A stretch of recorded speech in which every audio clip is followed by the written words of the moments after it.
यिनीहरूलाई मात्र कारबाही गर्दाखेरि उनीहरूको गुरु पर्दा पछाडि मात्रै लुक्छ क्या त्यसलाई पछाडिको लागि चिनाउनुस् ल्याउनुस् कारबाही गर्नु सिडिओ कार्यालयमा चाहिँ के अरे नारा लगाउने प्रशासनले कारबाही नगर्ने अनि त्यसपछि तपाईँले बुझ्नुहुन्न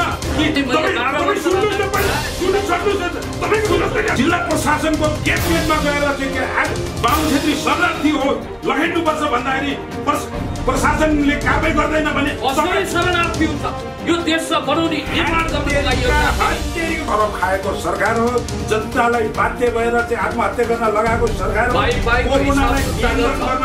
नसकेको चाहिँ के अरे सरकार कारबाही हुँदैन भने त्यो चाहिँ सरकारले पनि शासन गरेको पार्टी हो त्यसैले कारबाही हुँदैन त्यति कुरा बुझ्नुहुन्छ तपाईँहरू आसमानमा उपस्था जमिन पनि छिटोस् 3 किलो 14 बुलन यन्त्र तन्त्र सर्वत्र खोजेर भने पनि करा च्याप बनाएर कानुनको कटघरामा हक कसैले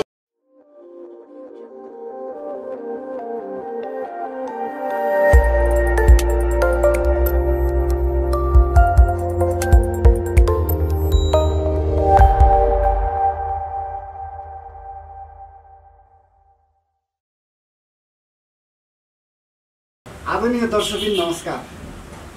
आज हामीसँग कुराकानीका लागि हुनुहुन्छ पूर्व एसएसपी साथै वरिष्ठ अधिवक्ता किवाङ हाङ राई हुनुहुन्छ, साथै प्रखर वक्ता फुन्ने गौतम हुनुहुन्छ र हामी आज विशेष गरेर पछिल्लो अवस्थामा जुन मङ्गोल हबले चाहिँ एउटा नेपालको हाम्रो शान झन्डालाई जलाइएको छ र त्यो झन्डाको विषयमा विशेष कुराकानी गर्दैछौँ साथै हामी नेपालमा भएका समसामयिक विषयमा चाहिँ हामी विशेष कुराकानी गर्दैछौँ। किवाङ सर, यहाँलाई हार्दिक स्वागत छ। धन्यवाद। म कानुनी रूपले वरिष्ठ अधिवक्ता भइसकेको छैन, अधिवक्ता मात्र। उनी सर, यहाँलाई स्वागत छ। धेरै धेरै धन्यवाद, नमस्कार।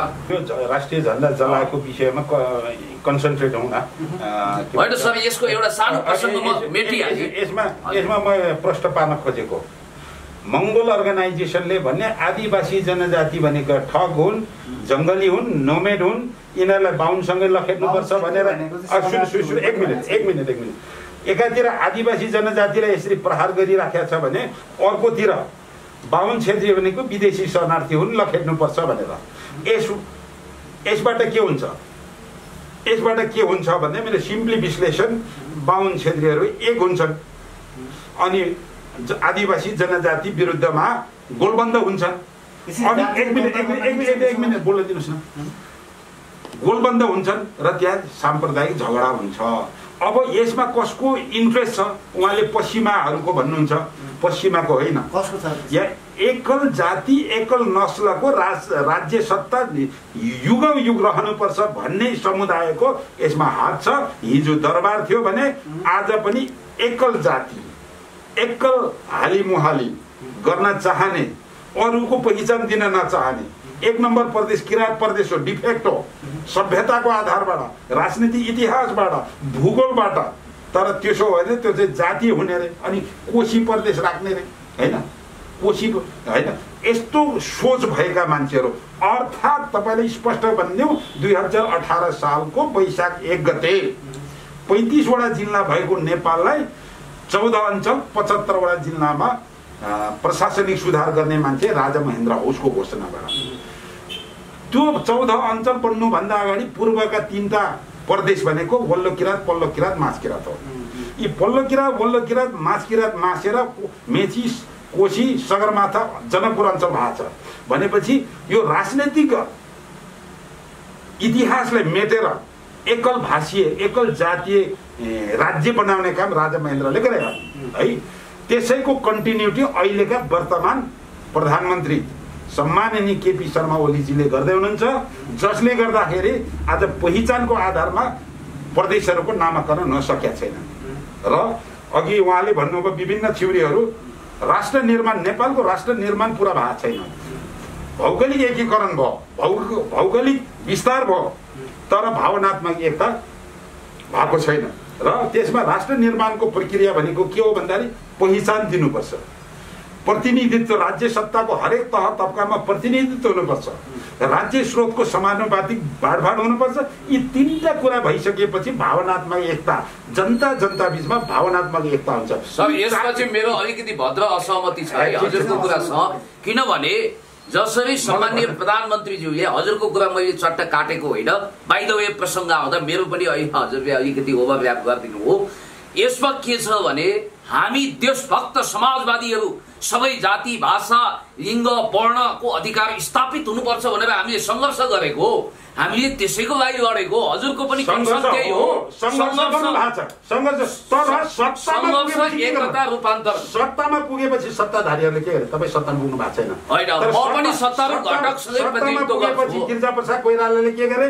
सत्तामा पुगेपछि झलनाथ खनालले के गरे? सत्तामा पुगेर प्रचण्डले के गरे? सत्तामा पुगेर केपी शर्मा ओलीले के गरे? सबैलाई एउटै हाडीमा राखेर भुट्ने, सबैलाई एउटै डालीमा राखेर कुट्ने कुरा नगरौँ न।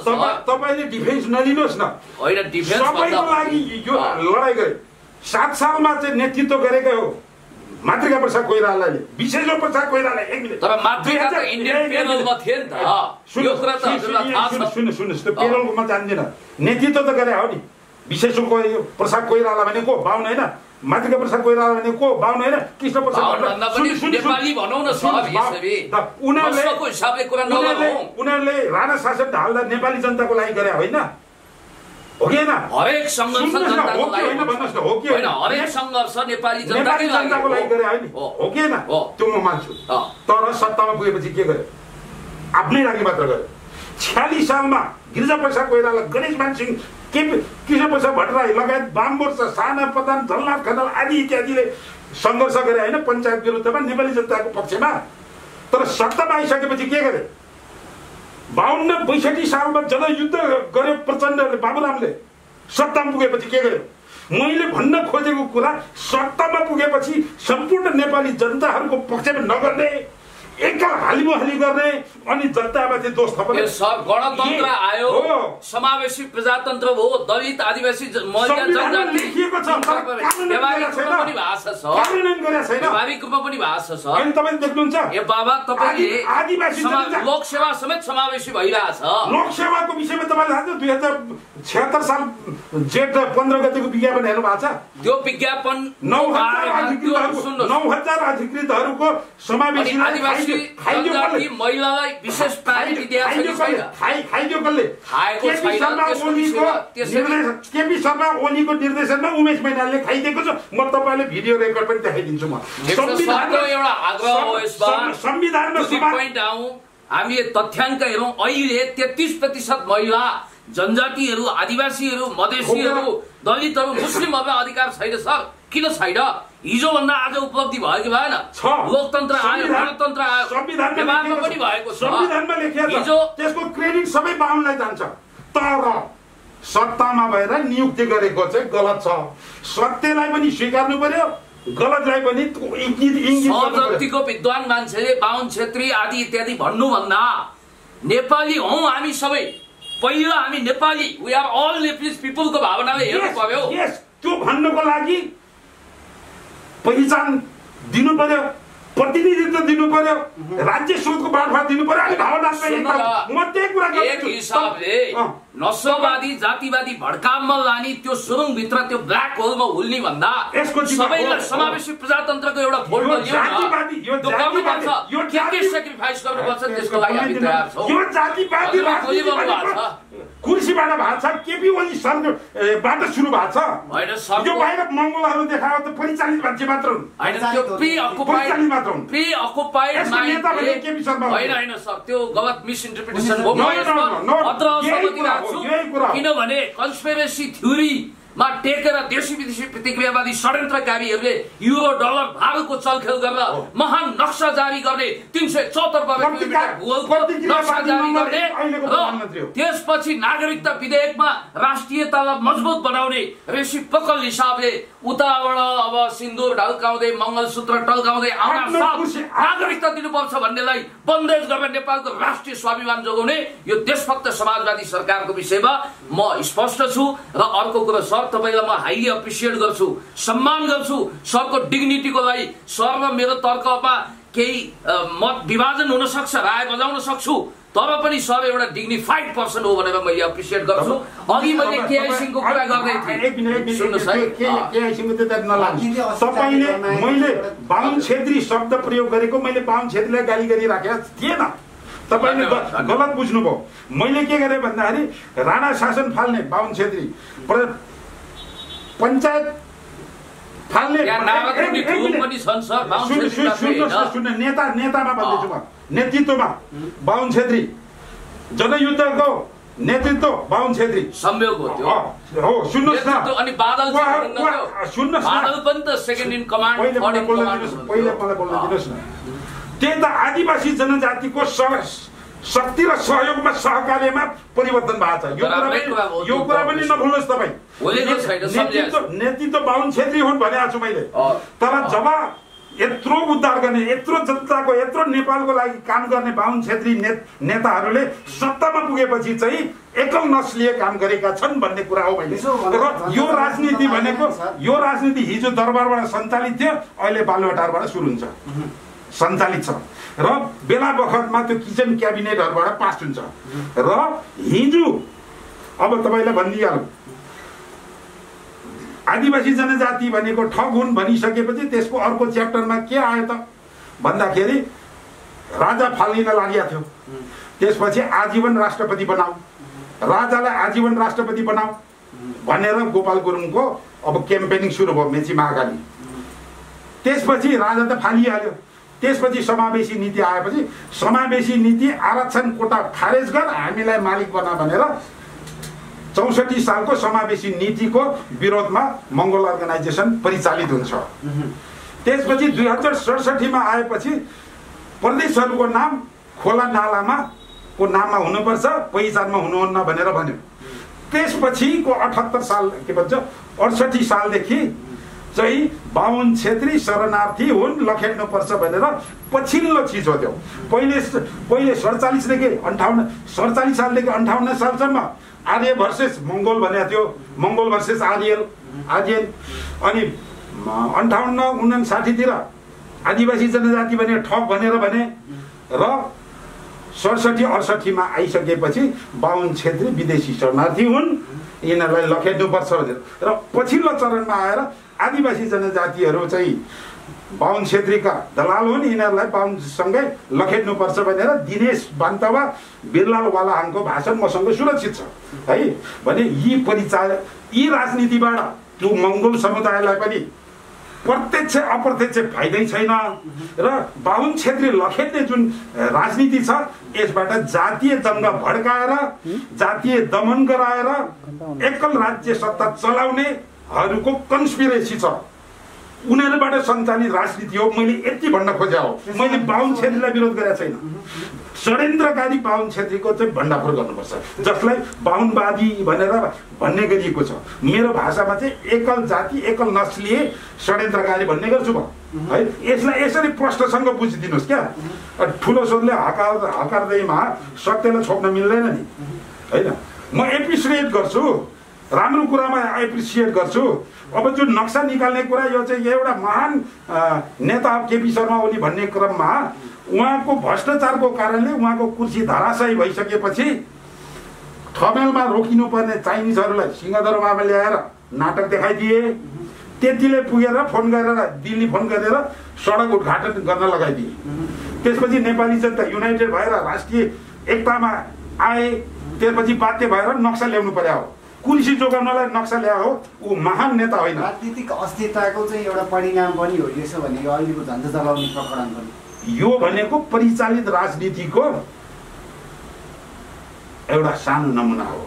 यो जुन चाहिँ 2000 पञ्चायतको अन्तमा सेता मगुराली भन्ने कपोकल्पित कुरा, 47 सालको मङ्गोल अर्गनाइजेसनका के भन्छ आर्य भर्सेस मङ्गोलको चाहिँ नारा, 58 सालको आदिवासी जनजाति भनेको ठग हुन् भन्ने नारा, त्यसपछि 67 सालपछि के अरे 67 सालपछि आएर बाहुन छेत्री विदेशी शरणार्थी हुन्, धपेट्नुपर्छ भन्ने जुन राजनीति हो, यो राजनीति परिचालित राजनीति हो। यसबाट मङ्गोलको मुक्ति हुँदैन है उनीहरूले कुरा बुझ्नुपर्छ।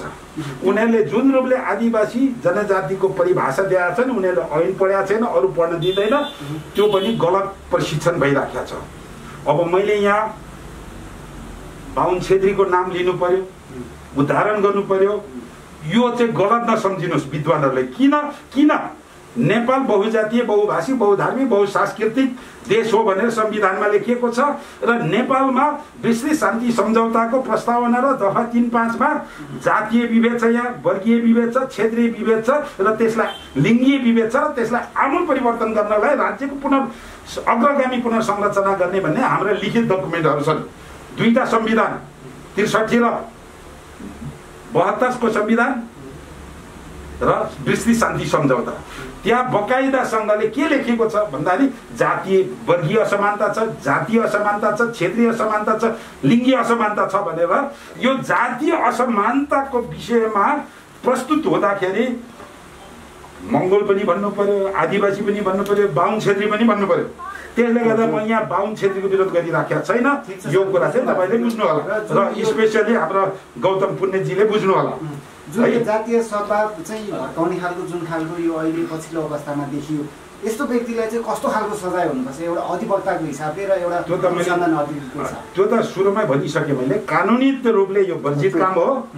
यो राज्य विरुद्धको अपराध च्याप्टरभित्र होइन राष्ट्रिय सम्पदा सम्बन्धी विरुद्धको कसुर भनेर चाहिँ के अरे दफा 153 मा परिच्छेद 8 मा पुरै लेखिएको छ। त्यसमध्येको एउटा प्रोभिजन 3 वर्ष र 30,000 मात्रै हो, 30 कैद त्यति हुन सक्छ हैन, गरिन्छ। अब त्यो कुरा त्यो ग्याल्जेन भाइले त्यो कुरा गरेको छ। अब तपाईले सँगसँगै त्यो भिडियो टेपलाई मात्र तपाईहरुले हाइलाइट नगर्नुस्, त्यो विषयमा लिएर थमन बुढा मगर जो चाहिँ केन्द्रीय सचिव हुन् उसको इन्टरभ्यु सुन्नु होला। ऊ चाहिँ त्यो एमएनओ पार्टीमा छैन आदि इत्यादि छैन भनेछ। भनेपछि झण्डा चेन्ज गर्ने नीति एमएनओ को, बाहुन छेत्री लखेट्ने नीति एमएनओ को हो, आदिवासी जनजातिलाई के भन्छ बसाइसरी आएका जङ्गली स्वाठे असभ्य भन्दै बाहुन छेत्रीसँगै लखेट्ने नीति उनीहरूको है। त्यो कुरालाई ढाकछोप गर्दै थमन बुढा मगरको चाहिँ के इन्टरभ्यु तपाईँ सुन्नुहोस्, त्यो आफैले प्रश्न सोध्दै आफैले जवाब दिएको जस्तो लाग्छ, तपाईँले ध्यान दिएर सुन्नुहोस्। अनि त्यसपछि एक मिनट त्यसपछिको तपाईँको 2-3 भिडियो यही सन्दर्भमा आछ है। भनिसकेपछि यो भनेको परिचालित षड्यन्त्र नेपालमा जातीय द्वन्द्व फैलाएर जातीय युद्ध गराएर एकल नस्ल एकल भाषी एकल के भन्छ धर्मको राज्य गठन गर्ने शक्तिबाट परिचालित राजनीति हो। यति कुरा चाहिँ तपाईहरुको मिडियाबाट पर्दाफास गर्नुहोस् है।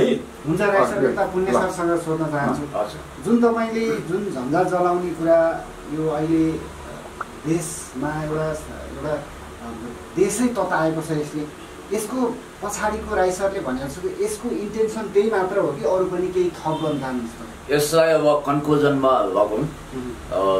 राई सरले भने जस्तै मङ्गोल नेसनल अर्गनाइजेसनको उद्देश्य के हो, एमएनओ कहाँबाट परिचालित छ, उसको हिडन इन्ट्रेस्ट के हो, जस्तो कि उनका स्वयम्भू नेता जो बितेर जानुभयो श्रद्धाञ्जली दिउँ, गोपाल गुरुङजीलाई देवादिदेव महादेव बनाएर अघि सरले भन्नुभयो hidden fact of unknown Nepalese politics नामक किताबलाई गीता मानेर जसरी काम गरिरहेका छन्, त्यही गीतमा पनि ठ्याक्क गोपाल गुरुङको भिडियो हेरेर अनि ठ्याक्क गीत सुरु हुन्छ र यो महान राष्ट्रिय झण्डालाई हाम्रो हृदय जलाएको भन्दा पनि एकदम पीडाजनक स्थितिमा जलाइएको छ र सबैले त्यहाँ यी शरणार्थीहरूलाई खेद्नुपर्छ भनिएको छ। र सरको एउटा कुरा चाहिँ कन्सर्नलाई कहाँ एड्रेस गरौँ भने उनीहरूले एउटै हाँडीमा राखेर भुट्ने एउटै ढिकीमा राखेर कुट्ने चेष्टा गरेका छन्।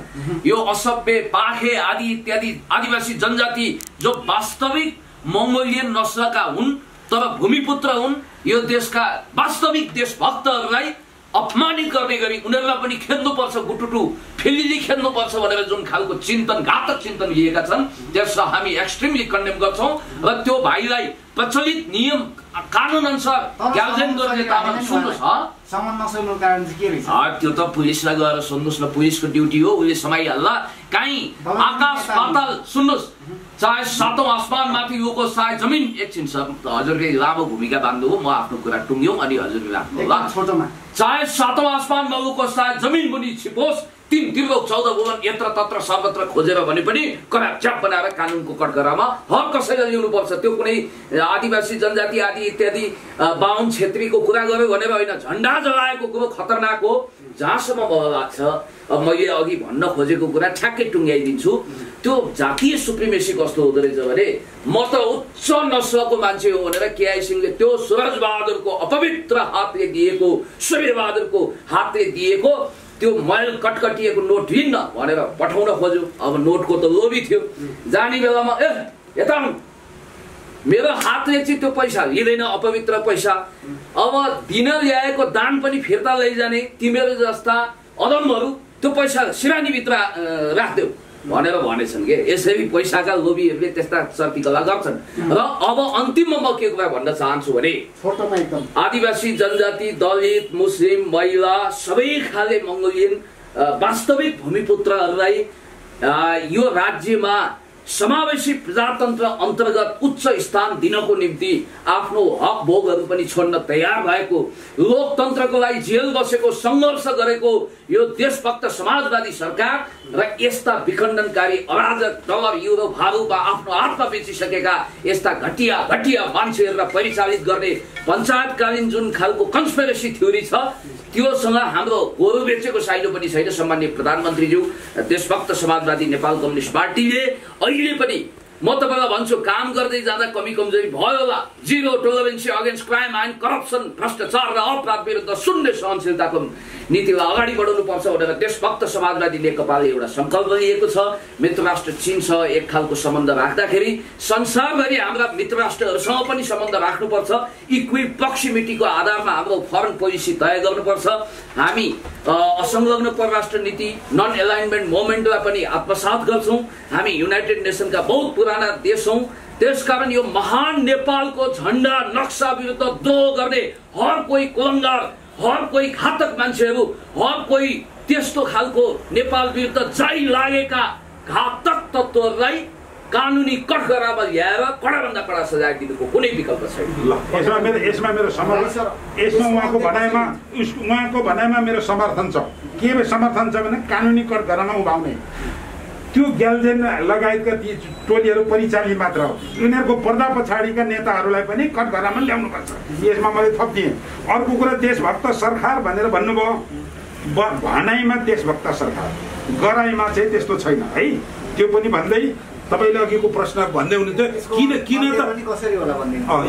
किन त मङ्गोल अर्गनाइजेसनलाई किन पक्राउ पर्दैन भनेर जुन प्रश्न गर्नुभयो, यो आजको घटना मात्र होइन, उसलाई सम्भवत पक्राउँदैन भनेपछि सिडिओ कार्यालयमा गएर हजार एक मिनट 100 मोटरसाइकल, तपाईँलाई 100 भिडियोहरूमा देखाइदिन्छु, 100 मोटरसाइकल 2-4वटा जीपको नारा लगाएर सिडिओ कार्यालय घेरिकन बाहुन क्षेत्री विदेशी शरणार्थी हो लखेड्नुपर्छ भने नारा लगाउँदा पनि प्रशासनले कारबाही गरेको छैन। यो आजको किन गर्दैन? गर्नु पर्यो, कारबाही गरेको छैन, गर्नुपर्छ।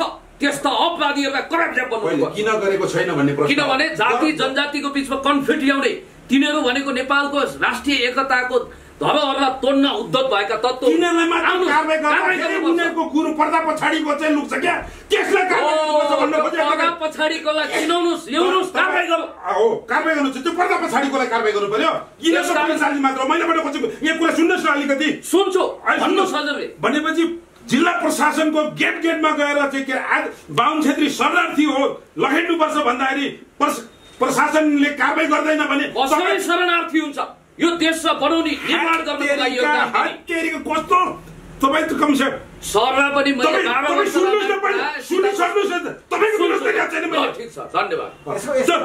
एक मिनट सिडिओ कार्यालयमा चाहिँ के अरे नारा लगाउने, प्रशासनले कारबाही नगर्ने, अनि त्यसपछि तपाईँले बुझ्नुहुन्न कि किन कारबाही गरेन?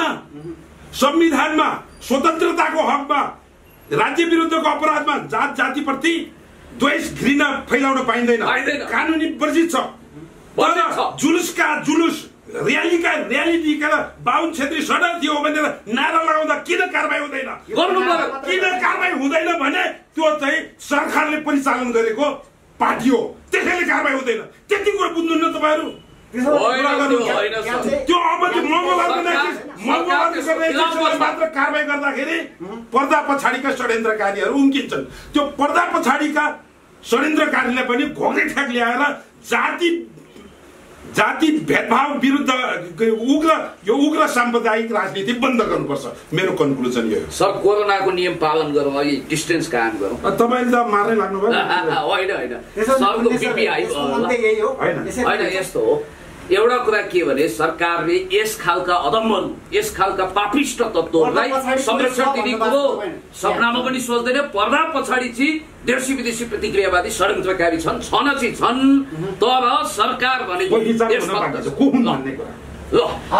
संख्याको दृष्टिकोणले संख्याको ऊ चाहिँ वर्तमान प्रधानमन्त्रीलाई जान्छ। किन संख्या त के म त सिधै ब्लेम गर्छु। सम्माननीय प्रधानमन्त्रीले संविधानमा भएको आदिवासी समावेशी समाजको विरुद्धमा बोल्नु भएको छ, उहाँले इन्टरभ्यू दिनु भएको छ होइन।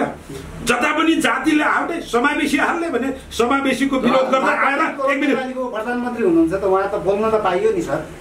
उहाँ 3 करोड नेपालीको प्रधानमन्त्री कानुनी रूपले हो, जनताले निर्वाचित गर्नु भएको हो, तर वास्तवमा उहाँ बाहुनको मात्र प्रधानमन्त्री हो। र जो आदिवासी जनजातिले नियुक्ति गरेका छ कि त बाहुनी आदिवासीमा आएका छन् उनीहरूलाई नियुक्ति गरेका छ कि त आदिवासी जनजाति बाहुनसँग बिहा गरेका मान्छेहरूलाई मात्र नियुक्ति गरेका छ। हेर्नु होला सर के भन्नुहुन्छ? म प्रमाण देखाइदिन्छु आजसम्म। सर यसो गरौँ, यो बसलाई हामीले त्यसैले यो जातिवादी सरकार हो। जबसम्म यो सबै नेपालीको सबै जातिको सरकार बन्दैन तबसम्म उसलाई कन्डेम गरिरहनु पर्छ, घोचिरहनु पर्छ र सबैको नेपालीको उनीहरूको पार्टीको सिद्धान्त बमोजिम संविधान बमोजिम सरकार बनोस् भन्ने हाम्रो कामना हो। मैले यो मञ्चबाट आज मैले बाहुन छेत्रीको विरोध गरेको छैन है। बाहुन छेत्री को नामबाट मंगल मूलवासी आदिवासीको नाममा जुन खेल खेलिएको छ, जुन घृणित कुत्सित राजनीति गरेको छ त्यसको पर्दाफास मात्र गरेको। मैले यहाँ बाहुन छेत्रीको विरोध गरेको छैन। यति कुरा चाहिँ तपाईँले बुझ्नु होला। म अन्तिममा एउटा कुरा भन्छु, ढोके होके चिमे अनुचर भएर अनेक ढङ्गले भूत प्रेत पिशाच 64 योगिनी आदि इत्यादि भएर सत्ताको इर्द गिर्दमा घुम्ने त्यस खालका अतिरिक्त प्रेत आत्माहरू कहिलेकाहीँ अनियन्त्रित भएर डुक्रिन सक्छन्। यसको मतलब अब जंगलमा चितुवा गराउनु, खोरमा सिंगारी बाख्रो हराउनु, त्यो संयोगलाई यो सरकारकै कारण भनेर हामीले भन्न मिल्दैन। यो देशभक्त समाजवादी सरकार देशप्रति चिन्तित छ। देशभक्त समाजवादी नेपाल कम्युनिस्ट पार्टीले सबै नेपाली जनताको भलो र हित गर्छ। यति भन्दै सुन्नेला सुनको माला भन्नेला फुलको माला यो भिडियो युट्युबमा सर्च गर्न साथ आइजाला। हस् त धन्यवाद। जम्ला हात जोडेर नमस्कार। हस् धन्यवाद यहाँहरु दुवैजनालाई। ल धन्यवाद है। तर उहाँले भने जस्तो यो सरकार होइन। यो सरकार अकर्मण्य सरकार हो, 10 अरब खाएको सरकार हो, जनतालाई बाध्य भएर चाहिँ आत्महत्या गर्न लगाएको सरकार हो, कोरोनालाई नियन्त्रण गर्न नसकेको चाहिँ के अरे सरकार हो। तर हामी शुभकामना दिन्छौँ संविधान बमोजिम होस्, उसको पार्टीको नीति बमोजिम बन्न सकोस्, हाम्रो शुभकामना।